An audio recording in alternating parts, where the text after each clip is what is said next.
Waiting of you.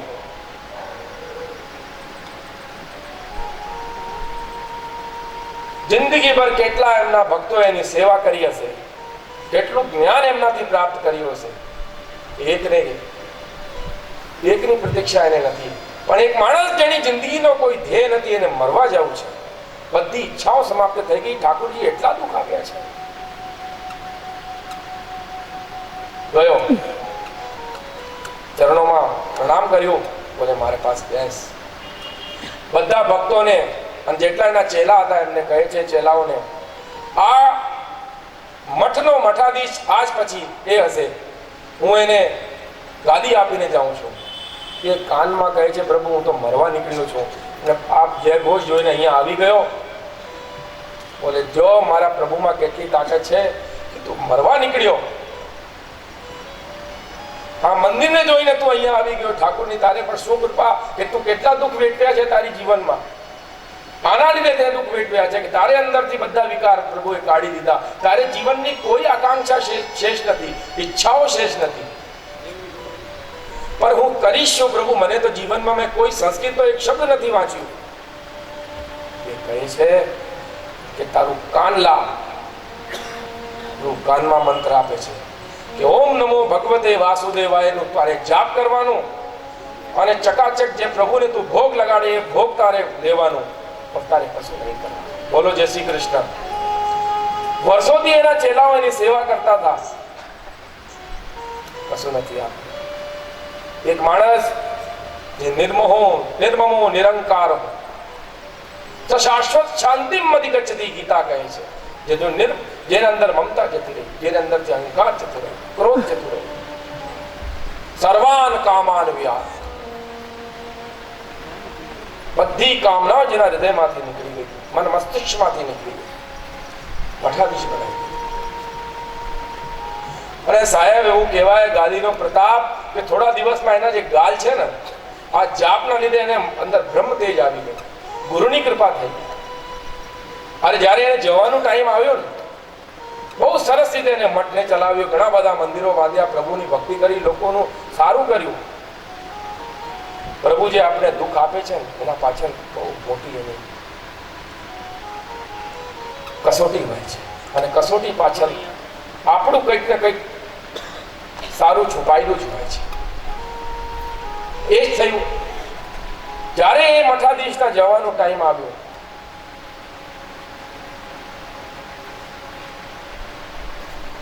હવે એને કોઈકને બેસાડવું. એનો ગુરુ પૂછે છે, એનો શિષ્ય એમનાથી પૂછે છે કે તમારા ગુરુજી તમને શું કહીને ગયા? મને બી થોડું જ્ઞાન આપો. બોલે હું તો અભણ છું, હું તો મરવા જતો હતો, મારા ગુરુજીએ મને આ ગાદી આપી, હવે તારે આ ગાદી સંભાળવાની છે. બોલે મને એક જ વાત કહી, ઓમ નમો ભગવતે વાસુદેવાયનો તારે જાપ કરવાનું, જે ઠાકોરજીને તું ભોગ લગાડે તારે લેવાનું, બસ એના સિવાય તારે કશું. જ્ઞાન માણસને ભટકાઈ દે છે, ભક્તિ માણસના હૃદયમાં શાંતિ લાવે છે. તમને જે શાંતિ આપી શકે એ ભક્તિ છે. ભક્તિ જ્ઞાન સાથે હોય તો જ્ઞાન સચવાઈ જાય. ના તો શું થાય કે માણસ જેટલું જ્ઞાની હોય એટલો એનામાં અહંકાર જાગૃત થાય. मैं तो एक ही साधे सब सधे, सब साधे सब जाए, माली सींचे मूल को ऋतु आवे. एक ने साधी રહેશો બધું સધી જશે. જેટલું થાય એટલું નામ તમારે સ્મરણ કરવાનું. નામ સ્મરણ કરવાથી આત્મશક્તિ વધે છે, આત્મા પુષ્ટ થાય છે, મનના વિકારો દૂર થાય છે, વાસનાથી મુક્તિ મળે છે, કર્મ બંધનથી જોડાયેલા આપણે જીવ એનાથી આપણને મુક્તિ મળે છે. યત ફલમ નાસ્તિ તત્સાના યોગેન સમાધિના તત ફલમ લભતે સમ્યક લોકેશવ કીર્તિના. રાજા પરીક્ષિત જુઆ, મદિરા, લંપટ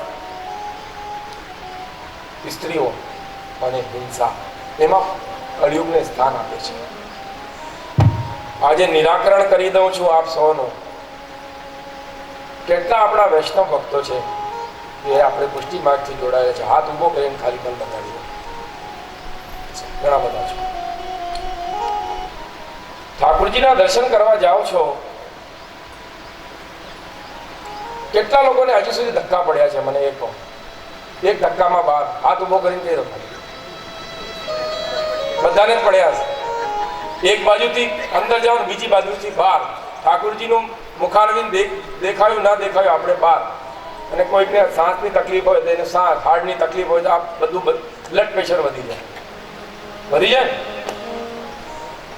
જવાબ આપું છું.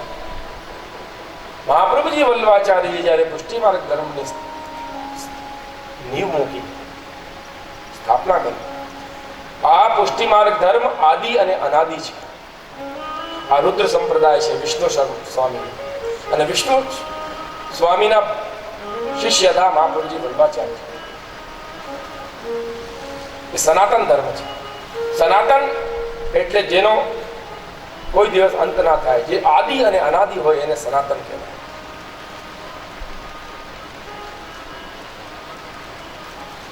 મહાપ્રભુજી વલ્લભાચાર્યજી પુષ્ટિ માર્ગની સ્થાપના કરી, નીવ મૂકી. રાતનો પ્રહર, જેવી રીતે આજે પરીક્ષિત પાસે કલયુગ આવ્યું છે, આવ્યો છે, એવી રીતે મહાપ્રભુજી પાસે કલયુગ આવી ગયો. એ કહે છે કે પ્રભુ આપ બધા ધર્મના જેટલી શક્તિઓ છે એમને આપે સ્થાન આપ્યું છે, મારું સ્થાન ક્યાં છે? મહાપ્રભુજી વલ્લભાચાર્યજી કહે છે કે તો હું ભૂલી ગયો, સારું કર્યું તે મને યાદ અપાવ્યું. હવે હું તને કહું તો સાંભળ, તારે ક્યાં ક્યાં રહેવાનું. બોલે સૌથી પહેલા તારે મારે હૃદયમાં રહેવાનું. બોલે પછી મારા ઘરમાં. બોલે એના પછી તારે મંદિરમાં. બોલે એના પછી મારા ભક્તોના હૃદયમાં. બોલે જેટલી જગ્યાએ તને આપી દીધી. બોલે પ્રભુ તમે પછી વચ્યું શું? કશું નથી વચ્યું. બોલે એનાથી લાભ શું થશે? બોલે કાચી માટીનો જે ઘડો હોય ને, માટલું હોય ને, એ તૂટી જાય, ફૂટી જાય. એમ તમે પાણી નથી ભરી શકતા. માટલો જ્યારે આગમાં સારી રીતે પાકી જાય પછી એમાં તમે પાણી ભરો તો શું થાય? પાણી ટકે. કે જે મારે પુષ્ટિ માર્ગમાં જે મારો જીવ છે, જેને મેં બ્રહ્મ સંબંધ આપી દીધું છે, એ કાચી માટીનો હશે તો ગભરાઈને આ પુષ્ટિ માર્ગ ધર્મને છોડીને જતો રહેશે. પણ જેટલી વિપદા આવે એના જીવનમાં, જેટલું સંઘર્ષ એને થાય, પણ એમાંય મારી ભક્તિને પુષ્ટ રાખશે, એ મારા પુષ્ટિ માર્ગનો સાચો જીવ. બોલો જય શ્રી કૃષ્ણ. શ્રીનાથજીના મંદિરમાં જાઓ, કલયુગ પહેલા જ પકડી લે. પહેલું કદમ મૂકો, કલયુગ પકડે સાહેબ. પ્રસાદમાં તમે જાઓ, બોલે 60 રૂપિયા, 80 રૂપિયાનું લાડુ 140 રૂપિયામાં. પહેલી વાત. વીઆઈપી દર્શન કરવા છે 500 રૂપિયા, 1000 રૂપિયા આગળથી કરાવીશ. ને પછી તમે અંદર જાઓ ને, વીઆઈપી તો તમને ખબર જ ના કયો વીઆઈપી જઈને ઊભો કરી દે. એક ધક્કો પડે, તમે 500 રૂપિયા આપે ત્યારે વીઆઈપી કોઈ સાંભળે જ નહીં. તમે સાહેબ કલયુગનું સ્થાન છે. જેવી રીતે માટલો આગમાં પાકીને મજબૂત થઈ જાય છે, ભક્તિને મજબૂત કરજો, ઠાકોરજીને પ્રાપ્તિ થશે. કોઈ દિવસ શ્રીનાથજીના મંદિરમાં જાઓ તો વિચાર નહીં કરવાનો, એ જ વિચાર કરવાનું કલયુગનો વાસ છે, આપી દેવાનું, મનને સ્થિર રાખવાનું. સમુદ્રમાં જ્યારે કશ્તી નાવ હોય, આ કેટલી હિલોરા લે છે, પણ આપણને ખબર છે કિનારે પહોંચાડી દેશે. કેમ કે ચલાવવાવાળામાં તાકાત છે, એ કિનારે પહોંચાડી દેશે. સાહેબ આપણી કશ્તી ઠાકોરજી ચલાવી રહ્યા છે, એ લગાડી દેશે કિનારે. બોલો જય શ્રી કૃષ્ણ. કેટલા હિલોરા પડે, દુઃખના, સુખના, રાગના, દ્વેષના, મોહના, વાસનાઓના, પહોંચી જ જાય. એની કૃપા થવાની. કલયુગ રાજા પરીક્ષિતને કહે છે કે પ્રભુ આ તમે મને જુઆ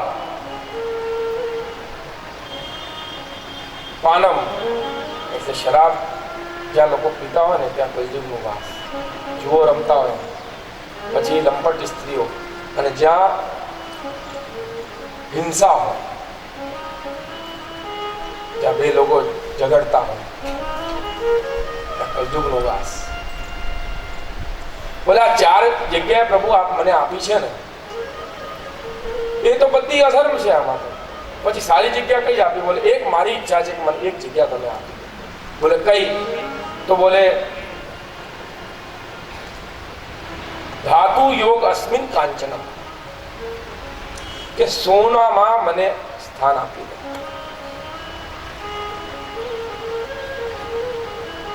તુમહી નિવેદિત ભોજન કરહુ, પ્રભુ પ્રસાદ પટ ભૂષણ ધરા. હવે પલ્સર બાઇક આવી ગઈ છે અને ઘણા બધા અછેડાઓ બહેનોના તૂટે છે, ખબર તો છે જ. બેચારા બહેન આગળથી જતા અને પાછળથી અછેડો તૂટી જાય. કેટલી વાર તો બહેનો નીચે પડી. કલયુગનું વાસ છે. ઘરમાં જ્યારે સોનું લાવો કે ઠાકુરજીને સમર્પિત કરીને જે તમે પહેરશો, કોઈ દિવસ અછોડા તમારા તૂટવાના નથી. લખી લો. ભૂલી જાઓ છો, ધનતેરસ આવે છે, ગુરુપુષ અમૃત યોગ આવે છે, ત્યાંથી જ લઈને તમારા પ્રાણ પ્રિય પરમેશ્વર તમને પહેરાવી દે છે. આવું નથી કહેતા પહેલા આપણે ઠાકુરજીને ભેટ કરીએ. ઠાકુરજી તમારું આપેલું છે, પછી આપણે ધારણ કરીએ. ભગવાન કોઈ દિવસ જેટલું ભોગ મારા અહીંયા પડ્યું છે કોઈ દિવસ લેવાના નથી.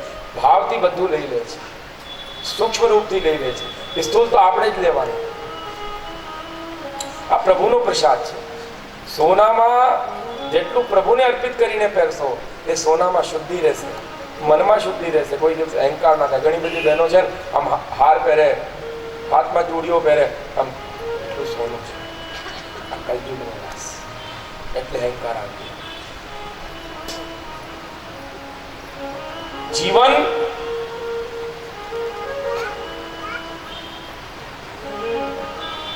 જીવાની કલા ભાગવતજી શીખવાડે છે.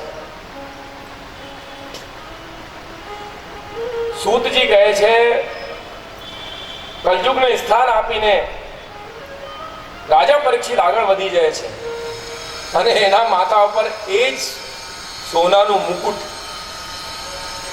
કલયુગને સ્થાન આપ્યું, સોનાનું મુકુટ માથા ઉપર. થવાનું શું? કલયુગ પકડી લેવાનું, કેમ કે સ્થાન આપ્યું છે રાજા પરીક્ષિત.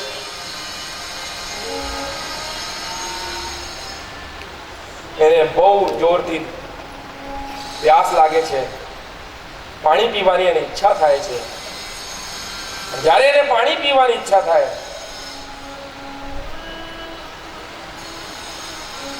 તે શમિક ઋષિના આશ્રમમાં જાય છે. ધ્યાનમાં બેસ્યા છે શમિક ઋષિ.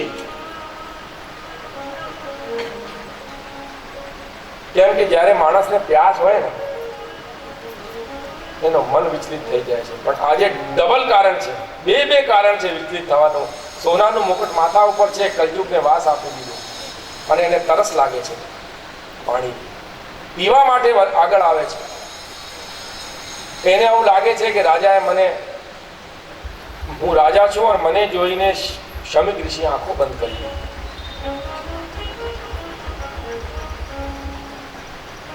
કલયુગ માથા ઉપર બિરાજમાન છે સોનાના રૂપમાં. બુદ્ધિ ભ્રમિત થાય છે, સર્પ લઈને એના માથા પર નાખી દે છે. શમિક ઋષિના ગળામાં સર્પ નાખી દે છે અને ત્યાંથી નીકળી જાય છે. એક નાનો બાળક દોડતો દોડતો આવે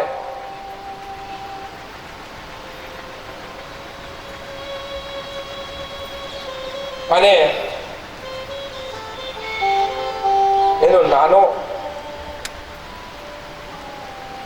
અને કહે છે શમિક ઋષિના પુત્ર શંગીને કે તારે પિતાને કોઈ કે ગળામાં મરેલું સાપ નાખી દીધું છે, સર્પ નાખી દીધું છે.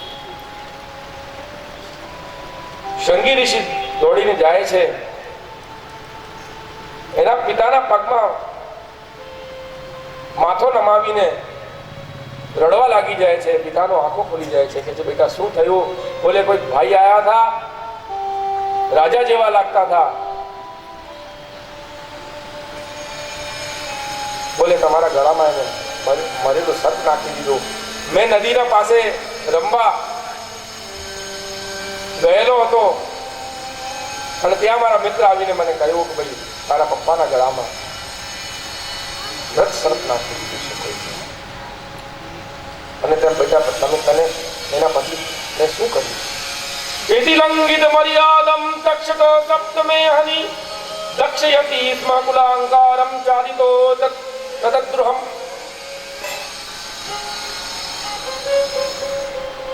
કે જેને આ ખોટું કાર્ય કર્યું છે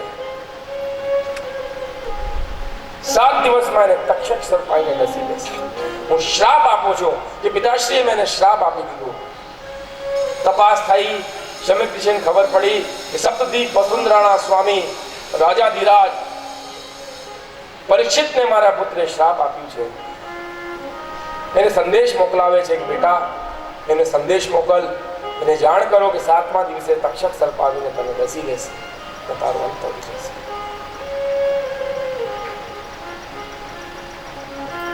એક માણસ જઈને રાજા પરીક્ષિતને કહે છે 7મા દિવસે તક્ષક તમને ડસવાનું છે, તમારા જીવનના જે કાર્યો કરી લો.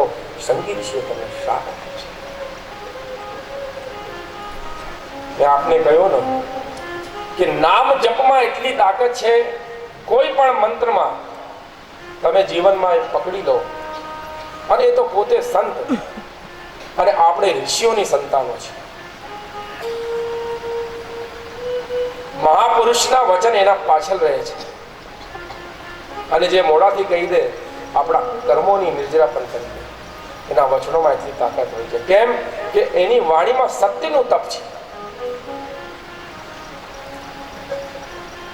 અને મનની એકાગ્રતા છે. અને મનની એકાગ્રતા નામ સ્મરણથી આવે. કોઈ પણ નામનું તમે જપ કરી લો. 7 દિવસ જ કેમ? વ્યાસજીએ કહ્યું કે માનવની 7 દિવસમાં જ કે તક્ષક સર્પ ડસશે. સોમવારથી લગાડીને શનિવાર સુધી આપણા જીવનમાં પણ 7 જ દિવસ છે. કોઈ પણ એક દિવસ મૃત્યુ આપણા જીવનમાં આવવાની છે. ચાહે સોમવારે આવે, મંગળ, બુધ, ગુરુ, શુક્ર, શનિ, એક દિવસ આપણે પણ આ ધરા ઉપરથી જવાનું છે.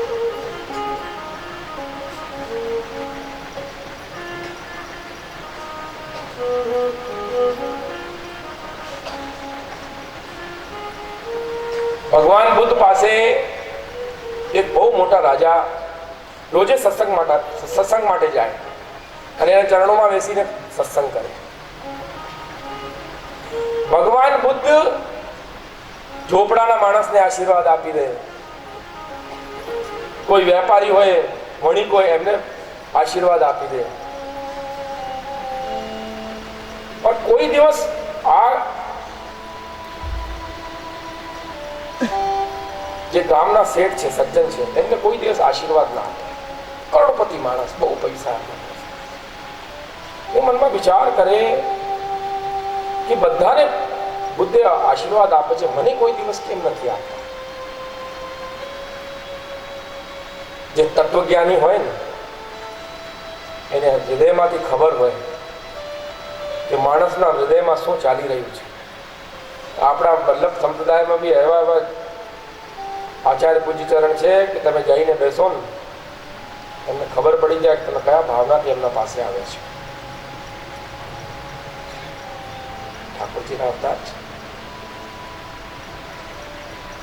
રાજા બુદ્ધને ખબર પડી ગઈ.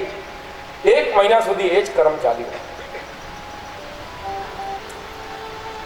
ભક્તના હૃદયમાં જ્યારે પુણ્યનું ઉદય થાય, પુણ્યની જાગૃતિ જ્યારે એમના હૃદયમાં થાય તો જ એને પરમાત્માની પ્રાપ્તિ થાય અને સંતોનો આશીર્વાદ એમને મળે. એ જ થયું. ભગવાન બુદ્ધ એમને કહ્યું કાલે હું તારે ઘરે આવીશ.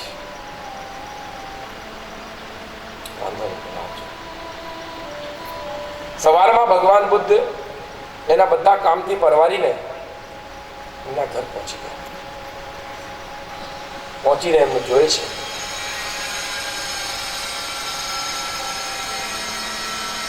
એમના માટે સારી ગાદી બનાવીને મૂકી રાખી છે, સરસ ચદ્દર બિછાઈ છે, પાથરી દીધી સરસ ચદ્દર. ભગવાન ખુદ એના ઉપર જઈને બેસી રહે. શેઠને પૂછે છે, આજે તે શું બનાવ્યું છે ભાઈ? બોલે તમારા માટે મેં સ્પેશિયલ રબડી બનાવી છે.